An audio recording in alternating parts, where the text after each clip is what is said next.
we're here to talk about the forgotten fall of 1863, kicking off our 160th coverage. We'll have coverage coming up from the mine run portion of this campaign later this fall, so we'll want you to tune in for that too. We've had fantastic 160th coverage from all across the country here, and this is the latest series of videos. Go to our YouTube channel and check that out. As you're watching, don't forget to share, let your friends know, like, comment. We want you to be part of this interaction as we're here at Bristoe Station. So, of course, everyone knows that little small opening action of this campaign called Gettysburg, which took place back in July. That's the gateway to Bristoe. That's how we're going to look at it today. And, of course, after the armies get across the Potomac and they settle in for months of quietude. But there's actually a lot going on as the armies are sort of squaring off, looking at each other, trying to anticipate what the other's going to do. George Gordon Meade, commander of the Army of the Potomac, squaring off against Robert E. Lee, the commander of the Army of Northern Virginia. Both armies are sort of licking their wounds following that engagement in Gettysburg, trying to figure out what the next step is. But because there's a little bit of immobility, James Longstreet gets sent to the west. The entire First Corps of Lee's army gets sent out, shows up at the battlefield at Chickamauga, literally in the middle of the battle, at the right moment, at the right time, to change the course of that battle and lead to the largest Confederate victory of the war out in the west. So then George Gordon Meade is sitting here with his full army, not doing a whole lot, and Abraham Lincoln says, your army is too large to just be used for defensive purposes, and so he's going to take portions of Lee's army and shift them out to the west. The 11th and 12th Corps, the much maligned 11th Corps, which had a bad time at Chancellorsville, bad time at Gettysburg, will have the opportunity to redeem itself when it goes out west. So now Meade loses parts of his army. He's already been worried about whether or not he's got enough men to attack Lee. He's going to now be down to about a 5-3 advantage over Lee's army. So we're going to see both armies shrink and get closer in size, which is going to cause some disconcertation. Is that even a word? I'm a writer, I can make words up. It's going to cause me to be disconcerted a little bit about those odds. And that's the overall context for the way things are about to unfold. I'm going to bring on my great friend Kevin Pawlak, a fellow Western New Yorker, to talk a little bit about what these two commanders decide to do from this point and how we end up here on the beautiful fields of Bristoe. Kevin. Thank you, Chris, and hello everybody in the virtual world. Thanks for joining us here at Bristoe Station Battlefield Heritage Park. Chris, you were close. Oh. I know, I have to say it all the time, so I'm used to it, I guess. But Chris did a great job of setting the stage for October of 1863, and as he mentioned, it really is just an overlooked time period of the American Civil War, but there is going to be a lot that happens, and actually one of Jeb Stuart's staff officers referred to this as one of the most interesting episodes of the entire war, the 10 days that make up the Bristoe Station campaign. So it's going to be Robert E. Lee that is the one really starting this campaign and getting it going. As Chris talked about, George Meade is in a long conversation with Abraham Lincoln and Edwin Stanton and Henry Halleck even about what exactly to do, but Robert E. Lee knows exactly what he wants to do at this point. With troops having been siphoned away from both the Army of Northern Virginia and Army of the Potomac, Lee basically decided that this was going to be the closest that he could ever come in terms of even strength on the battlefield, matching the strength of the Army of the Potomac, and so Lee decided it was time to try and do something with that before the winter of 1863 set in. What he really wanted to do in this campaign was, as he admitted in his after-action report, to strike a blow against the Federal Army. Basically get George Meade's army on the move and get it to a point where Lee's army could maneuver against it, and if not defeat the entire army, at least defeat a portion of the army. And he's going to get really close to doing that here at Bristoe Station on October the 14th. But we have to rewind a little bit as to how the armies are going to get here. So if you're familiar with the more popular, more well-known Second Manassas campaign in August 1862, Robert E. Lee, it is football season, I guess. If Lee's like a football coach, he's going to take a very familiar play out of his playbook in the fall of 1863. He's going to basically try to do exactly what he did in August 1862.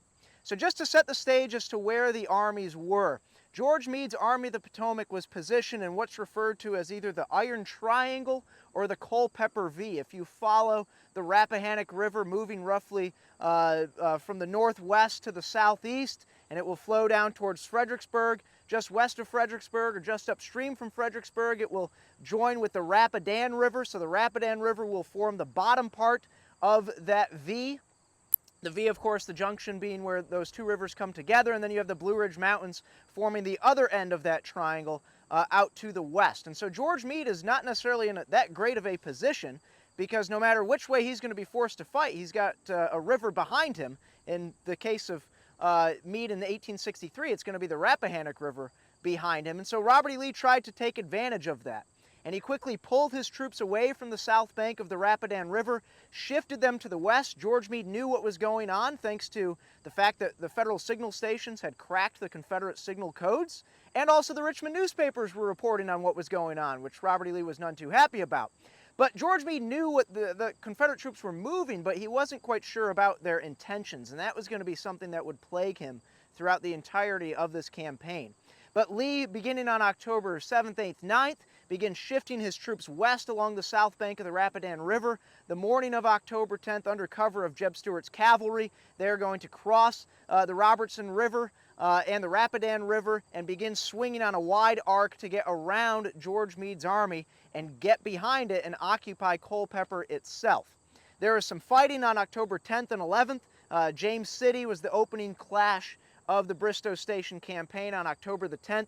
George Meade recognized that he was not in a very good situation, and so decided to pull his army out of the Culpeper V and withdraw to the north bank of the Rappahannock River. In the process of doing so, there'd be quite an intense cavalry engagement at Brandy Station. Once again at Brandy Station, those same Fleetwood Heights that witnessed the battle on June 9th, 1863, will once again witness cavalry fighting on October the 11th. But Meade is going to be able to get his army out of that Culpeper V, pull back to the north bank of the Rappahannock River, and put his army in a pretty good position at this point.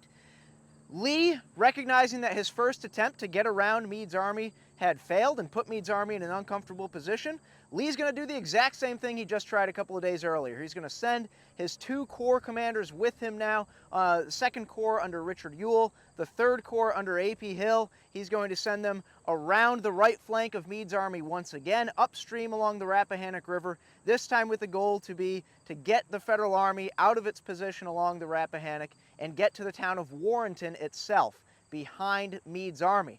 George Meade is going to be very confused about all of this, and there's also some intelligence breakdowns that are going to lead to Meade being really caught off guard by Lee's second move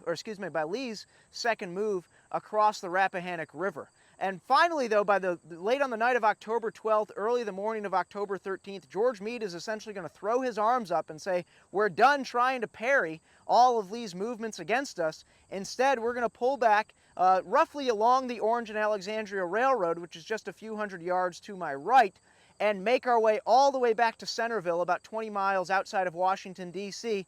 There, Meade's army will be in a good position behind the banks of Bull Run. Centerville also had many fortifications at this point from earlier on in the war, and it was on high ground. So Meade is just basically giving up the fight and decides to begin moving his army back towards Centerville come the morning of October 13th. Now, his army is going to be moving in several different roads to get there, and essentially what Meade wants to do is keep his corps within supporting distance of each other so that Lee can't do what Lee wants to do, which is get one of Meade's corps, at least one of Meade's corps, in a position where it can be attacked by overwhelming Confederate forces. So as these troops are falling back, they're staying within supporting distance of each other as they're moving through places like Greenwich and Milford and Bristoe Station and on up to Manassas Junction and then Centerville beyond as well. Now, at the same time that Meade's army was moving away from the line of the Rappahannock River, Robert E. Lee's army was in a very good position. Literally, some of his infantry will arrive in Warrenton early on the morning of October 13th and is almost behind the Army of the Potomac. But Lee has to do something very uncharacteristic for his generalship. He has to stop his forces in Warrenton. Why? Because they had simply outrun their supply lines, and as much as Lee wanted to keep going, his soldiers need food and they need supplies to keep marching, and so Lee had to stop. So while he's resupplying his army in Warrenton, he will rely on his cavalry under the command of Jeb Stuart to ride east towards the Orange and Alexandria Railroad. Stuart is going to see an incredible sight. In the middle of October, he saw a field of entirely white not snow, the snow wouldn't come that early in the fall of 1863, but instead close to 1,200 Federal supply wagons along the O&A Railroad. Stuart messaged back to Lee saying, we have this great opportunity if you can send up the infantry, and then on his way back to join Lee in Warrenton, Stuart became cut off from the rest of Lee's army at a small crossroads town called Auburn, less than 10 miles away from us here at Bristoe Station. So Stuart and his men had to hunker down there in Auburn, spend a very uncomfortable night, and then come the morning of October 14th, Confederate infantry moved out to engage the Federals at Auburn. Those Federal troops, the Federal Second Corps under Gouverneur Warren, and we'll be talking about quite a bit more here in just a little bit when we get to the battle at Bristoe Station itself, are going to engage there at Auburn, break off the engagement, get away, move his troops to the railroad itself, and then begin making their way north along the railroad tracks to get to Centerville. And by the time they reach here at Bristoe Station in the early afternoon of October 14th, the situation is going to go pretty dim for Warren's Second Corps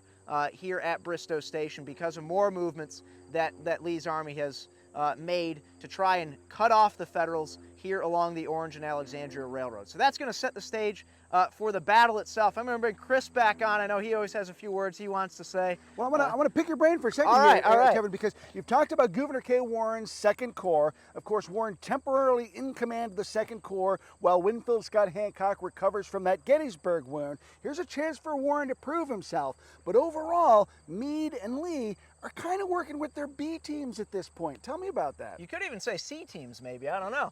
Yeah, of course, James Longstreet, Lee's most trusted subordinate, is gone at this point. So you have Richard Ewell, who is a relatively untested Corps commander. I mean, he served in the Gettysburg campaign and had some up days and some down days, certainly, in that campaign. And we're almost in Ewell's backyard. Yes, right he here, grew too. up about 5 miles away from here, so that's actually going to come into play on October 14th as Ewell is marching here. He's not going to stick to a lot of the main roads to get here to Bristoe Station. He's going to cut across farm country.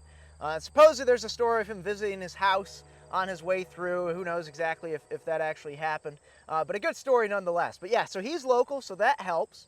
Of course, A.P. Hill is a relatively unproven Corps commander as well. He's been a part of the Gettysburg campaign also, but has You certainly might not a mixed know performance. that. I was going to say, you might not know that based on his sort of absence from the battlefield. Yes, right, exactly, yep.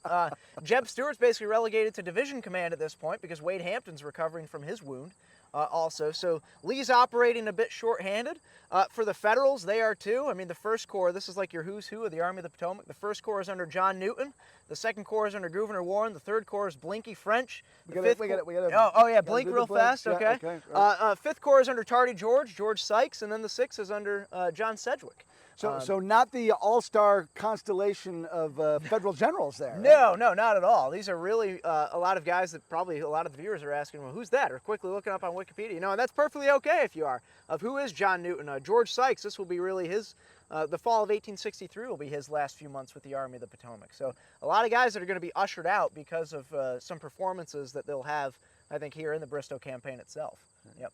Now, one of the things that we're also kind of considering for Meade is he's under this cloud from Gettysburg. He's got Dan Sickles without his leg, but with a big mouth back in Washington, telling stories about how Sickles saved the Army. And so the Joint Committee on the Conduct of the War is now investigating Meade. So not only is Meade having to look at his enemy in front of him, which is the Army of Northern Virginia, but he's got an enemy to his rear. All this political machinations going on in the rear. So that's context too. Now, Kevin has talked a little bit about cavalry action. I'm going to bring our good friend Dan Davis on in just a second to talk about it. But first, I'm getting waved off here in a second. We're going to have Lance Russell come on here for just a second. He's a historian here with us at Prince William at the Bristoe Station battlefield. Young, fresh face in the field, just the kind of guy I like to see. Lance, come on here for just a second and let me ask you, as these armies are getting into place, what piques your interest about this part of the story? What piques my interest is why in the world, it's easy to look at it with trees and everything today, but at the time of the battle, there were very few trees here. We're standing on top of a pretty prominent hill, and to the north of us, there were a series of hills, and today we've got a park office and housing and so on. But what piques my interest and what is so curious about this battle is why would A.P. Hill, without any real support from cavalry, reconnaissance of any kind, move his position from what was a concealed position, came over this and charged in a very ill-fated charge down the hill to the railroad. We're looking at quite a distance over open ground, and again, there were very, very few trees at this time, so there's really no cover for an army. Once they come over that hill, they are fully exposed to a well-entrenched, albeit very hastily made fortifications along a railroad, but that railroad bed offers a significant amount of cover. And the historic railroad bed, it's lower than it is today, but it's still significant enough. And so my question in this battle is, why in the world would A.P. Hill do something like that?